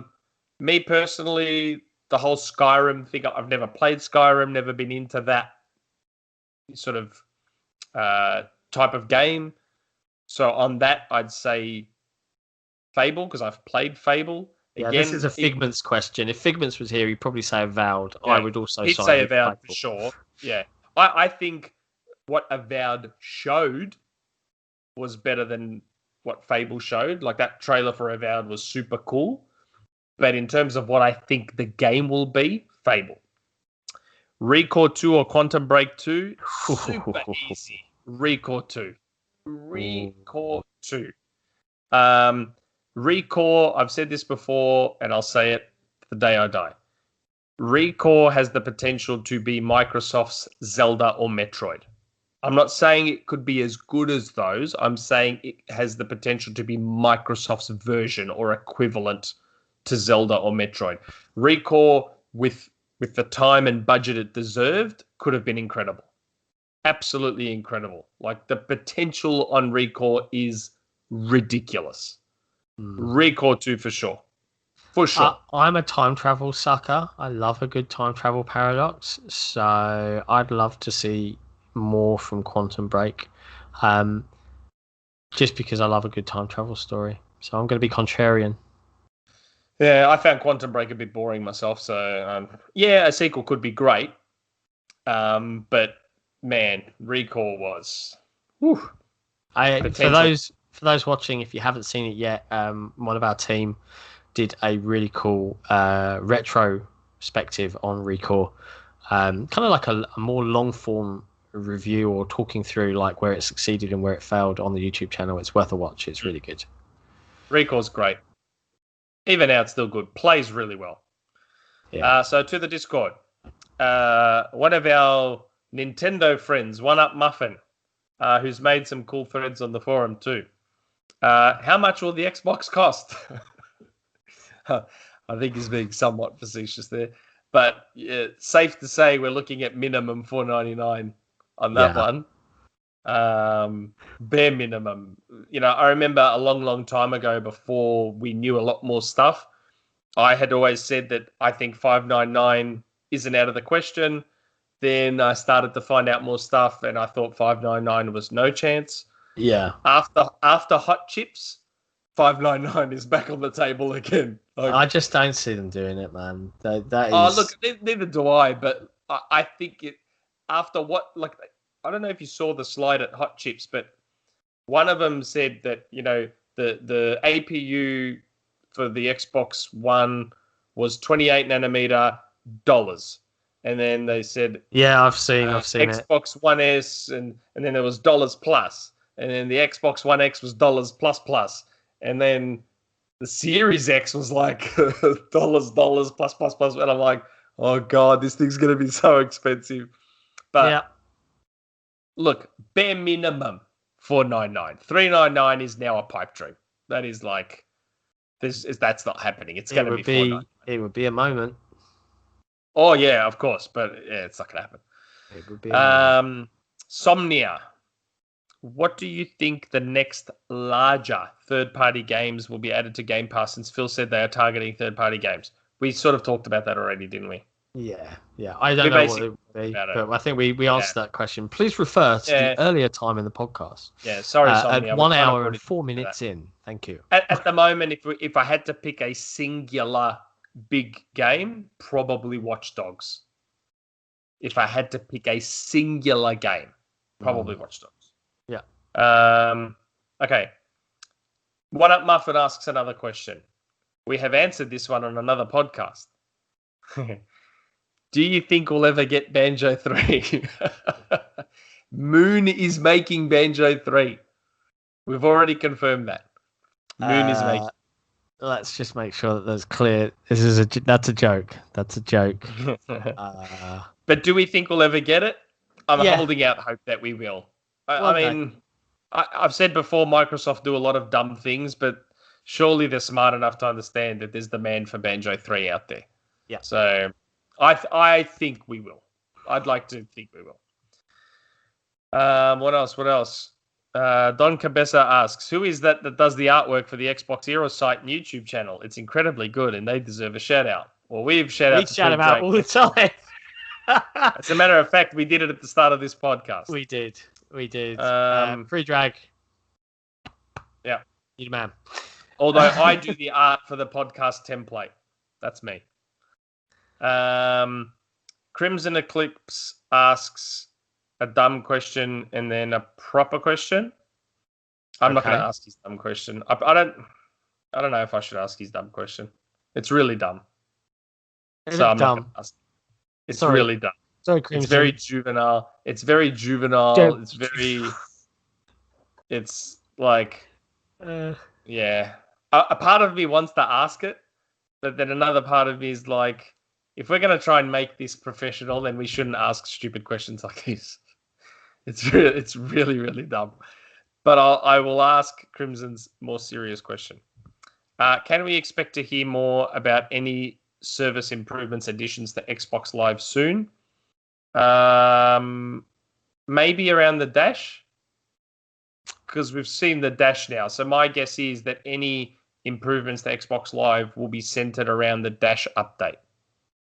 I think you'll get something in September that will talk a little bit about what's changing from a services perspective. They'll probably get rid of stuff like looking for groups and clubs. Clubs, I can understand. It's pointless. They're probably going to go. You can't manage them on the internet, and who wants to sit there and manage a club on a console? But I even think looking for groups, like, just do beacons again.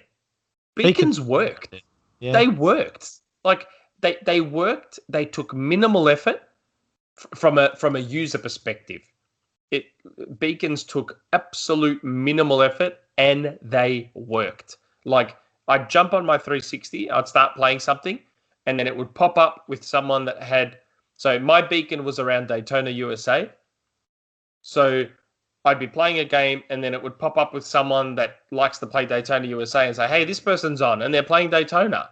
It just worked. It was awesome. Like beacons worked. Bring them back. Yep.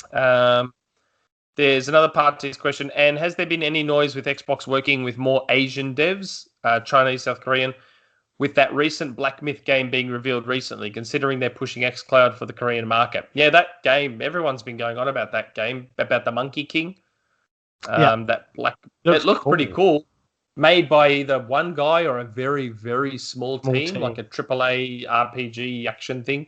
Looked pretty cool. There has been talk, I thought. Like Phil does his trips.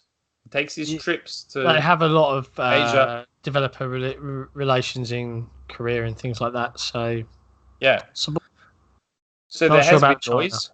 We don't know of anything officially, if that's what you're asking, but there has been noise. Okay, what else have we got? That might be it, I think, from the Discord. So we got through that. Okay. Now we're on to Twitter. We've got to try and get through these because let the adventure begin. Almost 2 hours. Hypernova 474. Is there any chance that there are unannounced Xbox Game Studios games that will come out in the first year? Yes. Yeah, for sure. We'd have to assume that there were some announcements that were being saved for whether it was next E3, shadow drop type of situation. Just think about, and I'm not saying that this is the case, and I actually think that Forza Horizon 5 will be later, but look at the team that makes Forza Horizon. They hit that 2-year cadence with absolute accuracy, with really well made, expansive, well crafted games. They've now got 90 plus rated game. Yeah, they've got an extra year to get through it. I would imagine. And they did that. You remember Forza Horizon 3? It was like, here it is at E3. It's coming out in September. Boom. Yeah. 2 months before launch. Yeah. So, yes, I fully expect there to be some unannounced Xbox Game Studios games that will come out. Could you imagine if they did that, though? Like, so we know through charisma and just through sheer evidence that Turn 10 are ridiculously efficient. Could you imagine, and we know we said that it wasn't going to be a launch game and it was being internally delayed to make sure Halo gets done. Can you imagine if they launched Forza like March, April, and then Horizon for fall, and we got both Forzas in the 1 year? God. I don't imagine them doing it, but God, yeah. Be interesting. Well, I mean, they're two different products aimed at two different groups. I mean, one is the track racer, the other one's the open world chill out game. So, and remember, Forza Motorsport's now a platform, so I don't think it's totally out of the question. No. But as far as just purely unannounced games, yes, we think there will be. I'd like to believe there will be. Now, Jackson with an Australian flag. Chief Jackie Boy is the Twitter. He just goes. There's a lot of questions here. Got 1, 2, 3, 4, 5 questions. Let's burn. Okay, you shout them. I'll answer them because I think we agree on all the answers. We'll do these like bang, bang, bang. So, is the release of the Xbox Series X before or after the release of the PlayStation 5? Will it be cheaper? Before, cheaper. Yeah, before and either the same or cheaper. Will there be any first-party games previously unannounced coming to Xbox? Just covered it. Yeah. Is there any chance in Microsoft buying Warner Brothers Initiative acquisitions? I don't know. I think the initiative word shouldn't be in there. Yeah. But slim to none. Warner Brothers acquisition. None. No, they're not going to. Is there a release date for Flight Simulator for Xbox? No. Not yet. Will the Xbox Series X launch alongside a first-party release game? No. It was meant to be Halo, and it's not. So, no. That's why they should have maybe delayed something like Battletoads or Tell Me Why or just spread it out. Why 4 games in August? When they're done. Maybe Gears Tactics. Yeah, Gears Tactics. Maybe Gears Tactics is the one, even though it's not technically first party. Yellow 13 at Chicago 2027. Do you think we will get a multiplayer beta of Halo Infinite at some point, like they did with Halo 5? And when do we expect the game to release? Kind of covered this as well. Short answer, I'd like to think, yes. Yes. And I Yeah. would guess at spring or summer. I don't think they'll take the full year. I think they should take the full year. Okay. If Sony continues to pay for extra content in video games, should Xbox do so as well, even though it isn't consumer friendly? Kind of covered this. I think they should because Sony's overdoing it, so they're going to have to balance that out. Yeah. Yeah. Sony's overdoing it.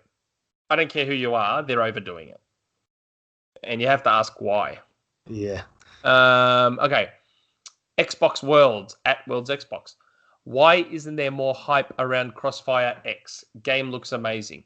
The issue there is no one outside of basically Korea knows what the hell Crossfire X is from a multiplayer point of view.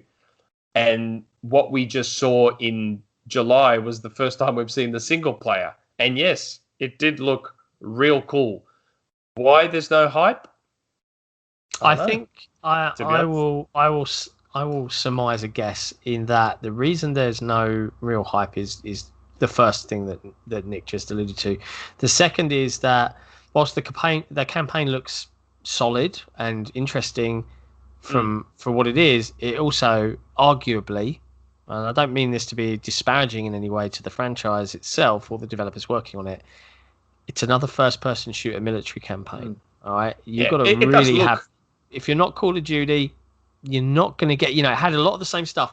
Man falling off ledge, catches teammates' hands, blah blah blah blah blah. Okay, I've played all of that. It's going to need a little something else to really get the attention. I'm not saying it looks bad, but the reason Crossfire X is a thing is because it's huge in countries where Microsoft isn't.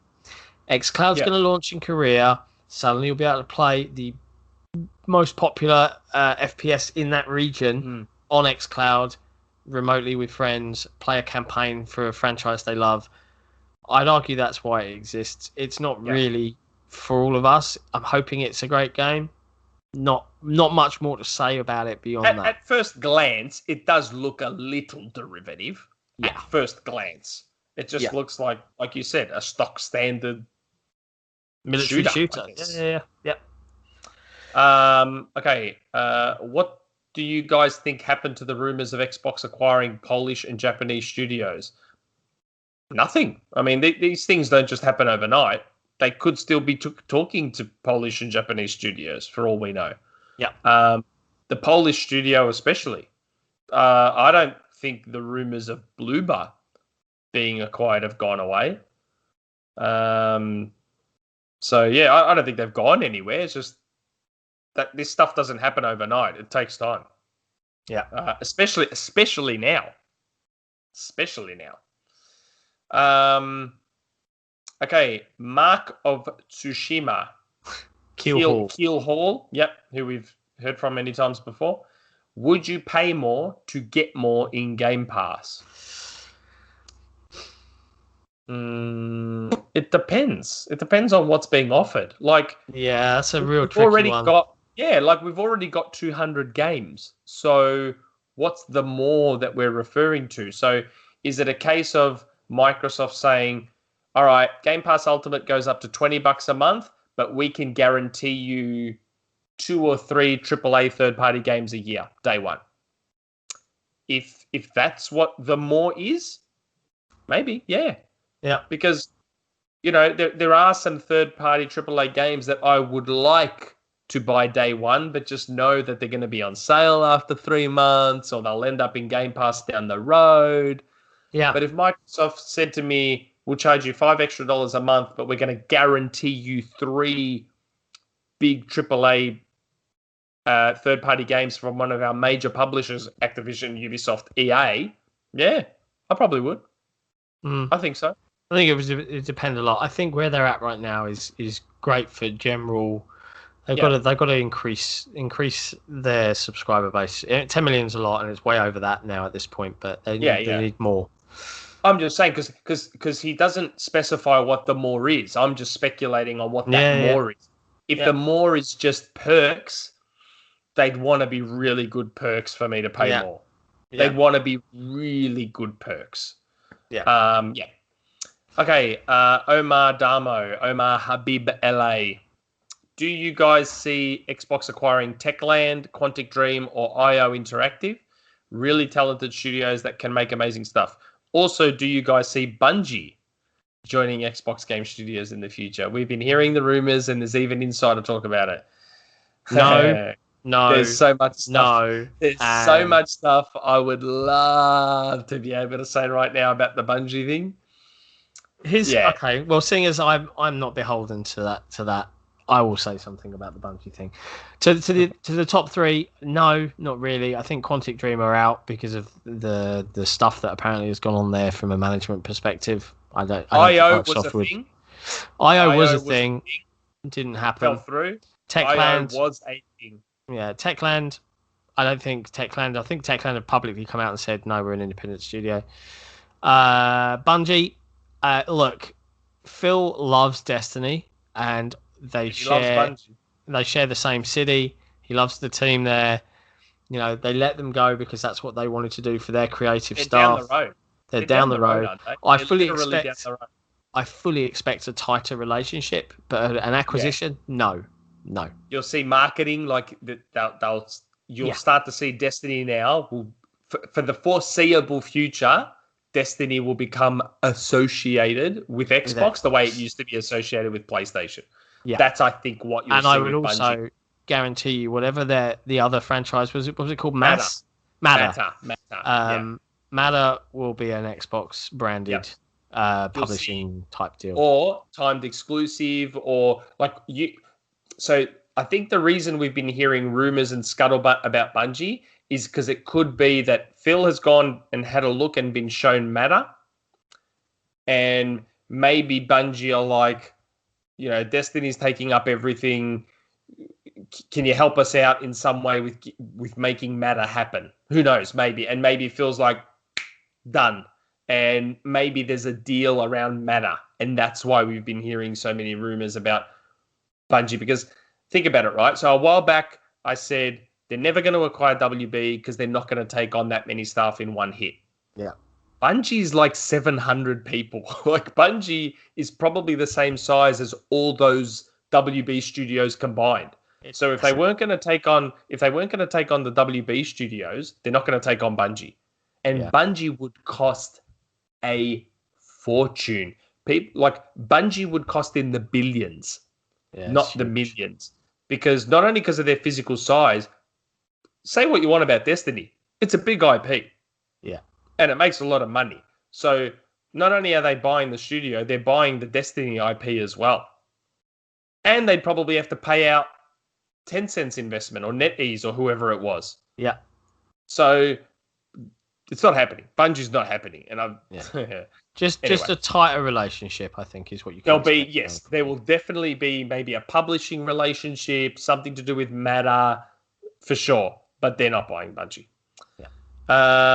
Is that it? That's I it. think that is it. Yes, it is. That's everything. Wow. We did it. Okay. We did it. Yes. Yeah, we did it. Yeah, so not bad for just the two of us. Just clocking in here 2 hours. 2 hours. So I will take the opportunity again to say a massive thank you for everyone for the amazing launch of the forum. We're now taking the next step. Oh, knocks the mic. Sorry, audio listeners, for the donk. We're taking the next step now, and we're going to dip our toes into Patreon. We don't know how this is going to go. But we appreciate any support. Yeah, if you love what we do and you want to see more, you want to see us get bigger and better and bolder in the stuff that we cover with more guests and more outreach and, you know, giveaways and all the sorts of things that frankly coin funds, you know, let us know and show some support. It is by no means a requirement to be a part of this community, you know, like we're not gatekeeping anything, you know, community questions are staying as they are. We're not going to suddenly start locking stuff that we've already done behind a paywall like a lot of Patreon stuff does, because that's not our style. We're all about you guys, the community that we've got, and we just want to grow and serve you better. So feel free to check it out. Giveaways. I'd love to do you mentioned giveaways, and I'd actually really like to do more giveaways. It's one of the things, the first things we'd want to do. Yeah. Be really cool. Yep. So on that note, we'll bid you adieu. We will be back in 2 weeks' time. Couple of weeks. Who knows what's going to happen between now and then? Yeah. We'll be head first into September at that point, and then the excitement starts because we're a couple of months away from a new generation of consoles. Please don't forget to like, subscribe, and hit the bell so you can be notified of content, because it's not just the podcast; it's the reviews, it's the interviews, it's the impressions, the reviews, news, everything. the deep dives. There's a lot on there. We've got it organized into playlists. So there are some people that say they only like the podcast, so just stick to that it's playlist. Understandable. We're all lovely. Yep. But there's a whole team behind the scenes doing this stuff. Yep. Jump on the forum. So, we used to get a lot of requests for people saying, can we join the Discord? Have you guys got a forum? Jump on the forum. That's the outlet for that. Follow us on Twitter at the XboxEra. Follow us on Twitter. You can see our handles there. So, we'd appreciate any support, and we love everyone getting involved. Thanks for your community questions too. They're always great. Yeah, top stuff. On that note, we will bid you adieu, and we will catch you next time. Yep. Ciao. Bye, everyone.